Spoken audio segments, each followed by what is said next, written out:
Ako tvoje ime počinje slovom koje vidiš na ekranu, ostani do kraja, ovo je važno. U narednih 6 mjeseci otvara se potpuno novo poglavlje u tvom životu. Vrijeme obilja i preokreta je pred tobom i sada ću ti reći zašto. Prvo, klikni na crveni plus iznad mog profila da se uvjeriš da je ova poruka baš za tebe. Zadnja 2 mjeseca nisu bila laka. Daješ sve od sebe, ali kao da stojiš u mjestu. Umoran si, iscrpljen. Osjećaš se kao da više ne možeš. Govorio si sebi da će 2025. biti tvoja godina, ali sve izgleda isto. Na ivici si da odustaneš, ali nemoj. Ova poruka ti stiže s neba. Ne odustaj sada. Bliže si cilju nego što misliš.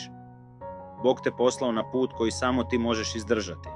Jer zna, kad iz svega izađeš, bit ćeš snažniji, jasniji i spreman za blagoslove koji dolaze.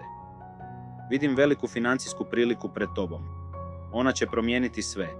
Ne samo za tebe, već i za tvoju obitelj. Nova poznanstva će ti donijeti podršku koju si tražio. I konačno će se otvoriti vrata da svijetu pokažeš svoje darove.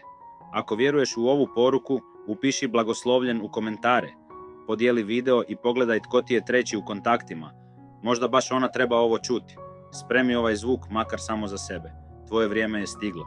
Bog te čuva.